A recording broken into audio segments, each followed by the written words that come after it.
नमस्कार साथियों, अभी जो ये इंडिया वर्सेज इंग्लैंड का टेस्ट मैच जो कि मैनचेस्टर में खेला जा रहा है और अभी डे 3 एंड हुआ, उसके बाद से जो टीम इंडिया की सिचुएशन है उसके बारे में मैं क्या ही बात करूं। जिस तरीके से टीम इंडिया की बॉलिंग लाइनअप ने परफॉर्मेंस किया है, ये परफॉर्मेंस देखकर मुझे आज वो पुराने 10-12 साल पहले अगर मैं जाऊँ जब इंडिया ऑस्ट्रेलिया टूर करती थी, चाहे वो साउथ अफ्रीका, चाहे वो इंग्लैंड, चाहे न्यूजीलैंड, मुझे आज भी याद आता है वो 2014 की इंडिया न्यूजीलैंड की सीरीज जहां पर न्यूजीलैंड के कैप्टन ब्रेंडन मैकलम ने 300 रन की पारी खेली थी, बीजे वॉटलिंग ने सेंचुरी मारी थी, जिमी नीशम ने सेंचुरी मारी थी। मुझे अब वही पुराने दौर याद आ जाते हैं जहां टीम इंडिया इंग्लैंड दौरा करने गई थी 2014 में, जहां पर एलिस्टियर कुक, इयान बेल ने टीम इंडिया को बिल्कुल परेशान करके रखा था। और उस टेस्ट मैच में जिस तरीके से इंडिया पूरी तरीके से MS धोनी की कैप्टनसी में एक्सपोज हुई थी अपनी बॉलिंग को लेकर, अब मुझे फिर से वही सारे सिनेरियो नजर आने लगे। उसके बाद से एक खिलाड़ी आता है विराट कोहली, उसको टीम इंडिया की कैप्टनसी मिलती है जहां पर उसने सारे सिनेरियो को चेंज कर देता है। उसने अपनी बॉलिंग को प्रायोरिटीज दी, अपनी फास्ट बॉलिंग को एक यूनिटी प्रोवाइड की। उसके बाद से टीम इंडिया को उसने जिस लेवल पर ले गया, अपने टेस्ट क्रिकेट में टीम इंडिया को नंबर 1 पोजीशन पे ले जाना हो। उसके बाद 2017-18 की मुझे याद आती है वो BGT सीरीज जहां पर टीम इंडिया ने पहली बार ऑस्ट्रेलिया में जाकर टेस्ट सीरीज जीती थी। 2020 उसके बाद से चाहे इंडिया साउथ अफ्रीका ट्रेवल करे, चाहे वो इंग्लैंड ट्रेवल करे, पूरी तरीके से अपोजिशन को उनके ही घर में एकदम हालत खस्ता हाल कर देती थी। मगर इस टेस्ट मैच को देखने के बाद मुझे यही याद आता है कि यार अब हमारी कंडीशन फिर से वही 2012, 13, 14 वाली सीरीज का आ गया है। पर्सनली मैं एक डिसीजन से इतना ज़्यादा मुझे निराशा हुई है, वो है कुलदीप यादव को टीम इंडिया क्यों ही एक मौका नहीं दे रही भाई। अभी तक अगर मैं कुलदीप भाई की बात करता हूँ तो कुलदीप भाई ने 13 टेस्ट मैच में अभी तक 54 विकेट लिए हैं। लास्ट टाइम उन्होंने कोई अवे टेस्ट मैच खेला था तो वो था इंग्लैंड के अगेंस्ट 2018 में लॉर्ड्स क्रिकेट ग्राउंड में उन्होंने अंतिम टेस्ट मैच अवे कंट्रीज में खेला था। भाई मुझे समझ में ही नहीं आता आप क्यों उनको प्रायोरिटी नहीं देते अवे टेस्ट मैच में। और एक लाइन मुझे पता नहीं क्या वो BCCI team management coach Gautam गंभीर कोई हर एक चपका के चला जाता है कि he have not any batting skills, that's the reason we did not select in our test match. भाई ये कौन सा आप बहाना बना रहे हो? कौन सा ऑस्ट्रेलिया के शेन वॉर्न के पास बहुत उन्होंने 10-20 सेंचुरी मार दी थी, बट ऑस्ट्रेलियन को कैरी करती थी ना, उसी लेगेसी के कारण तो ऑस्ट्रेलिया ने कितने टेस्ट मैच जीते हैं। ग्रिम स्वान को कैरी करती थी इंग्लैंड, इमरान ताहिर को कैरी करती थी साउथ अफ्रीका, नेथन लायन अभी जो कि ऑस्ट्रेलिया का सबसे प्रीमियम स्पिनर है, जिसने 10-12 साल से कोई भी टेस्ट मैच मिस नहीं किया है, उसको भी तो ऑस्ट्रेलिया की कंडीशन में मौका मिलता था। ऐसा तो नहीं था कि भाई कोई नेथन लायन से एक्सपेक्टेशन करता था कि वो आके दोहरा शतक मार देते, बट जो उनकी प्रायोरिटी थी, जो उनकी स्किल थी, कम से कम उनके क्रिकेट बोर्ड उसको तो अंडरस्टैंड करते थे। भाई कुलदीप यादव की सबसे बड़ी स्किल है, सबसे बड़ी हथियार है उसकी स्पिन बॉलिंग। आप भाई उनको क्यों नहीं मौका दे रहे हो? और फिर वही आप कोच गौतम गंभीर बॉलिंग कोच ने मौका लाकर मीडिया के सामने वही एक घिसा पिटा बयान दे देते हैं कि भाई बस उनकी बैटिंग कंसर्न है, that's the reason we did not select in our test match.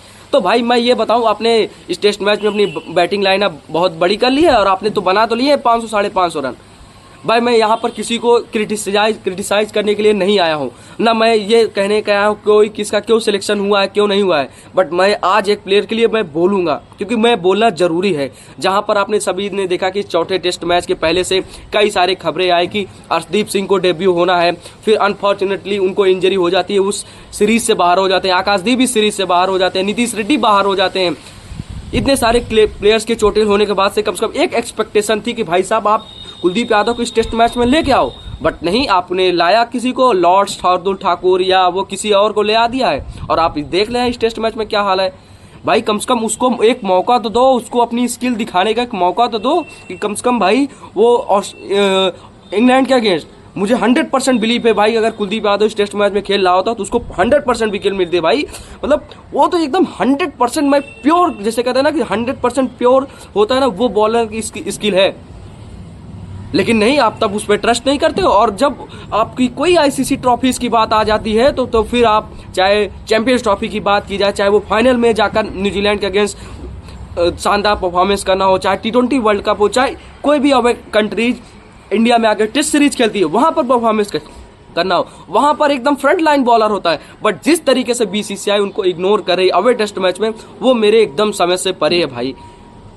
भाई कुलदीप यादव को देखकर, मुझे कुलदीप भाई को देखकर मैं एक ही चीज समझता हूं कि भाई अगर किसी दूसरी कंट्रीज में अगर टेस्ट मैच खेल रहे होते, किसी दूसरी कंट्रीज के में अगर क्रिकेट खेल रहे होते, तो आज उस देश के, उस कंट्री के फ्रंट लाइन बॉलर होते। बट दुर्भाग्य हमारे देश का कि उनको इसलिए मौका नहीं दिया जाता। एक जो बेवकूफाना बयान दे दिया जाता है कि इनके पास बैटिंग की स्किल नहीं। अब मुझे कोई कमेंट सेक्शन में आकर इस तरीके से चेपेगा नहीं कि भाई एक साथ हम 3-3 स्पिनर को नहीं खिला सकते। भाई किसी और अदर बॉलर्स को बैठाओ कि नहीं, किसी ने 5-10 विकेट शार्दुल ठाकुर ने नहीं लाके दे दिए हैं। जब किया था परफॉर्मेंस तब किया था, अभी तो कम से कम भाई एक मौका तो दो भाई इसको।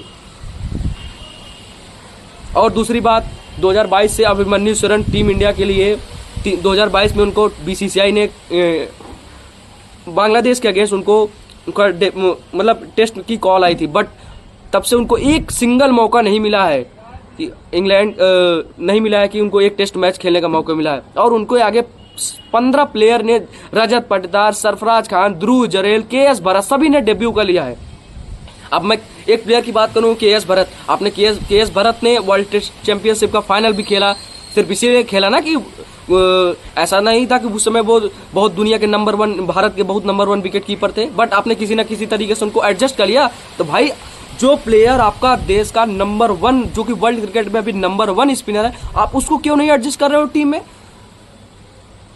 मैं भाई इस कभी किसी के लिए मैं कभी बोलता नहीं हूं, बट मुझे कभी कभार अब इस टेस्ट मैच को देखने के बाद दुख होता है। अब मैं पर्सनल अपनी ओपिनियन में बात करूं तो भाई जब मुझे याद आता है कि 2014 के बाद से विराट कोहली ने टीम इंडिया की कैप्टनसी ली, उसके बाद से जिस तरीके से उसने टीम को एक मैनेज किया, एक वे में प्रायोरिटीज दी अपनी बॉलिंग यूनिट को, उसके बाद से पता नहीं क्या इस माइंड को एक एक्सपेक्टेशन हो गई थी कि चाहे जाए इंडिया, चाहे साउथ अफ्रीका जाए, चाहे ऑस्ट्रेलिया जाए, चाहे इंग्लैंड जाए, मुझे लगता था कि यार ये टेस्ट हमारी देश जीतेगा। बट जिस तरीके से हमारी 1-2 सीरीज गई हैं भाई, मैं हारना या ना हारना अलग चीज़ है भाई, आप जाओगे किसी एक की जीत होगी, किसी की एक हार होगी, बट भाई ऐसे वही टुच्चापन से आप वही 10-12 साल की क्रिकेट जो कि 2010, 12, 13 सीरीज में हमारे देश का हाल होता है, वही फिर से हम वापस आ गए हैं। Personally I am so much disappoint from the decision of BCCI यार। मैं क्या ही बताऊं भाई, मैं आज मुझे ऐसा लगा कि भाई मेरे अंदर जो भी भरा है मैं उसको बोलूं यार। अगर आप सबकी भी कोई ऐसी राय है तो आप ज़रूर अपने बातों को, अपने विचारों को कमेंट बॉक्स में रखें। बाकी कुलदीप भाई को एक मौका तो कम से कम देना चाहिए यार। मेरा जो 100% में अभी चाहे जो आके इस पर टिप्पणी कहे कि भाई ऐसा नहीं हो सकता, but I am 100% stand my decision कि you give a single chance to Kuldeep भाई इन 5th टेस्ट मैच आप दे सकते हो भाई। अभी तो इस टेस्ट मैच में टीम इंडिया की हालत एकदम खराब है।